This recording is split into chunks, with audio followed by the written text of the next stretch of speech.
Live from downtown Detroit, home of WDIV and Click on Detroit, Local 4 News at 6 starts now.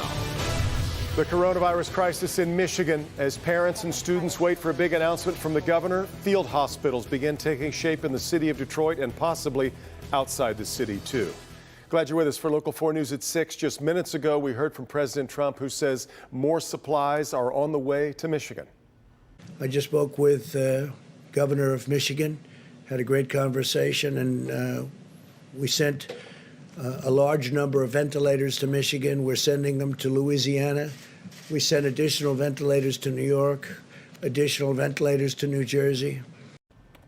And in fact, just a few minutes ago, Governor Whitmer tweeted this picture right here, confirming Michigan has indeed received 400 ventilators from the national stockpile. Governor Whitmer says the state needs many more, and she is working right now to try to get them. Michigan is reporting more than 1,000 additional cases of COVID-19, bringing our total now to 7,615. 75 more people have died, bringing the total to 259. There is one positive note to report coming out of the University of Michigan. Experts there predict aggressive social distancing could reduce peak numbers in U of M hospitals by 65% by the month of May, but that's only if we can follow through with that. The school is still exploring options for converting spaces such as residence halls and even an indoor track arena into field hospitals. And today we got our first look at the field hospital that is being set up inside the TCF Center. FEMA and the Army Corps of Engineers setting up 900 beds for coronavirus patients. Patients will be separated between 2 floors depending on the severity of their cases. Mayor Duggan saying today this was an easy decision to make. TCF Center was clearly the right way to get 900 beds at once. People are angry about the convention center. The health of the people in this community come first, and that's what we decided to commit the TCF Center right out of the gate. Mayor Duggan says the Army Corps of Engineers are looking at a dozen different locations around southeast Michigan, looking obviously for similar purposes. Public health officials in the United States have been saying consistently from the start of the coronavirus outbreak that masks are not recommended for the general public. But yesterday, President Trump raised the possibility that mask use might be considered for the general public. Dr. Frank Major's here to help us clear up what confusion there might be. And there have been so many questions about masks and their effectiveness since this started, Doc. Indeed, Sandra and Devin. So let me start out with a very clear message that cannot be misunderstood. The first priority for any personal protective equipment, including masks, should be healthcare providers and anyone associated with the care of infected individuals. Now, that said, especially in communities with high levels of spread, mask use might make sense, but with some caveats. We'll take a look at it for a period of time, not forever. I mean, we want our country back. We're not going to be wearing masks forever, but it could be for a short period of time. That was President Trump yesterday responding to a question about whether mask use in public might be a possibility. Although the CDC and World Health Organization have stated that mask use by people who are healthy and not in a healthcare role is unnecessary, there are many countries like South Korea and Japan where it's encouraged, and many European nations are reconsidering or changing their stance on mask use. Scientifically, recent studies published in the New England Journal of Medicine and the Journal of the American Medical Association taken together suggest microscopic aerosol particles that are expelled by a cough or sneeze could remain infectious and linger in the air for an extended time or travel a further distance than the 6 feet of separation that we've recommended. Clearly, in a time of mask shortages, priority needs to be given to those on the front line of patient care. Additionally, mask use is recommended to help infected individuals keep their coughs and sneezes covered and prevent spread. Here's the thing, though. Now that we're in a time of widespread community transmission, and we should assume anyone might be infected, it makes good sense that everyone should wear a mask for everyone's mutual protection. But until there are enough masks for healthcare workers, the general public should consider homemade masks. So here's a really important point. The potential downsides to mask use are really important to emphasize. First, they might provide a false sense of security. Mask or not, social distancing and especially hand hygiene remains absolutely critical. Also, if you do use a mask, please be sure to clean your hands before you touch it, adjust it, or when putting it on or removing it. Touching your face, even when you have a mask on, is still a source of serious and important contamination. You know, and Doc, I know that you've supported the CDC's mask position in the past. Is this a change? Well, not really. I've always felt that the CDC stance strongly against masks for the public was a little bit extreme, but it was justifiable looking at it from a risk-benefit standpoint. There are potential downsides to masks, which I just discussed. That would be the risk. And before, we frankly lived in a lower transmission risk environment, which would make it a limited benefit. But now things are completely different. There is widespread community transmission. So the risk to benefit ratio in using a mask in public has shifted in my mind in favor of using masks. Interesting. And we will continue to keep taking your questions to Dr. Frank McGeorge. Thanks so much, Doc. We'll talk to you soon. As we look across the Detroit River to our Canadian neighbors, up to this point, it's been with envy, perhaps regarding coronavirus cases. But Windsor-Essex County health officials there are uncovering a common theme among its infected patients. Many of them work here in Detroit. Jason Colthorpe live along the riverfront tonight with the new restrictions now being proposed. And Sandra, as you might have guessed, we're talking about healthcare workers here, another resource that we cannot lose because we are already in short supply of folks on the front lines. But the challenge now is how to get medical staff, doctors, nurses who live in Canada, but help people over on this side to be able to keep doing that without taking the virus back home with them. Already a national hotspot for COVID-19, Detroit is now becoming an international concern. The Windsor-Essex County Health Unit today announcing that of its 65 cases of coronavirus, 20 or so are people in healthcare and work in Detroit. What can be done to maybe just try and minimize their movements? Dr. Wajid Ahmed had two suggestions to stop the spread. The first was limiting travel back and forth. If people are going, let's say, 3 times a week or maybe every day to Michigan, can they just go maybe once and then stay there and then come back? That might require workers to find housing on the U.S. side at a time when options are extremely limited.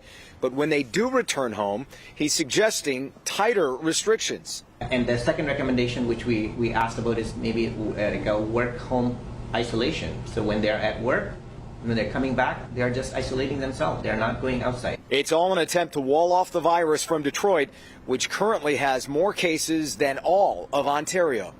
And we hope that we will look at ways, creative ways to still get the human resources that we need to maintain our operations, but also not compromising on the community safety. Yeah, a tough balancing act for sure. And I did reach out to see if hospitals are actively trying to solve this, putting in place a plan to house workers from over there to be able to stay during the week, and wasn't able to get a real answer on that. No fault to hospitals, but just as we see another new challenge that is presenting itself as this situation continues.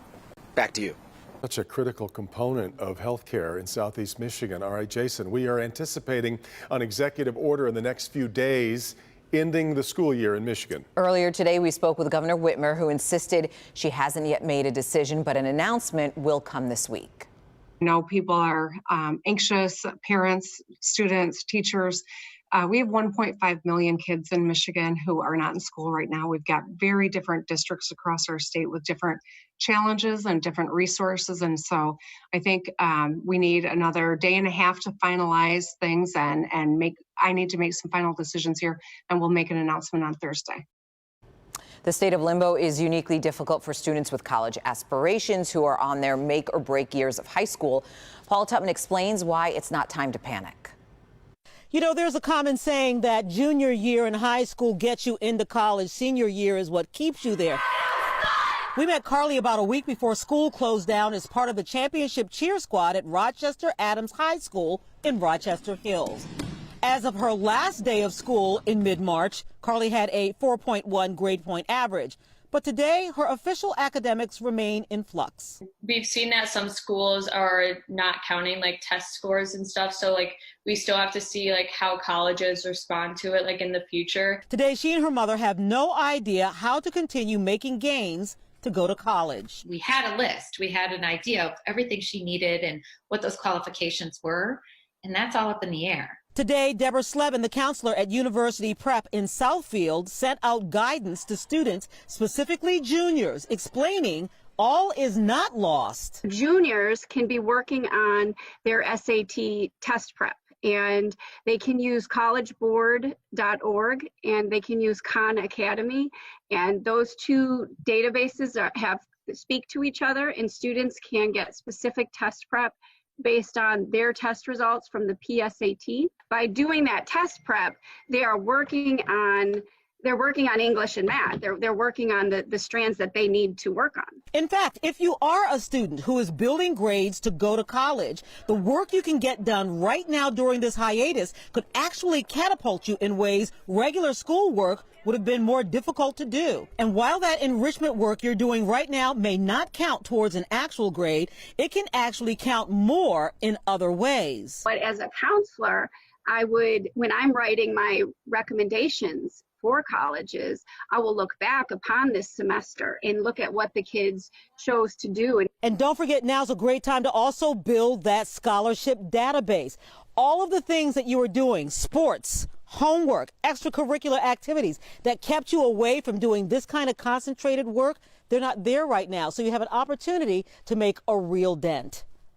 Paula Tutman, Local 4. All right, Paula. Well, maybe you saw the Takeout Tuesday hashtag and got a curbside carry-out or delivery from a local restaurant for dinner. Hey, well, there's no question about it. It's one of the industries fighting hardest to try to survive the crisis. Victor Williams found one restaurant that has all the business it can handle and one that's closed but is still contributing to the cause. Well, the restaurant industry definitely took a large hit because of this virus, but that's not stopping them from giving food back to the community, at least. Response that we've gotten from our guests is thank you for staying open and thank you for still being here for us. Andiamo executive chef Jim Opit knows having a meal at this point could be tough. Money is very tight in families right now. So he's doing what he can to at least make things easier. We're doing a buy one, get one free on all carry-out orders that you phone in to your local Andiamo. And those at Andiamo are not the only ones. Even though the Detroit restaurant La Culture Cafe is closed off to the public, the workers all decided to work without pay to make sure the essential workers in the medical field are properly fed. We're doing maybe 1,000 dinners for the hospitality staff on or in Detroit right now. With the peak still believed to be some distance away, it's good to know at least someone cares about the food going to those in need. And especially like right now, we're only great as we pull together as a united people, period. You know, no matter what class, creed, color, it does not matter. Even though they're working a lot of hours and stuff like that, just to make sure they, get a nice quality meal today, just from the heart.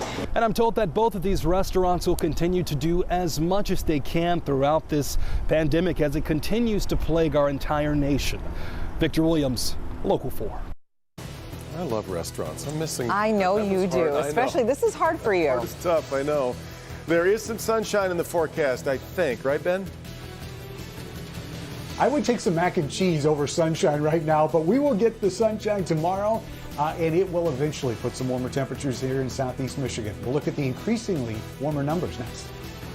We all know the coronavirus is negatively impacting so many small businesses all over Metro Detroit, but right now one industry is booming. That story straight ahead.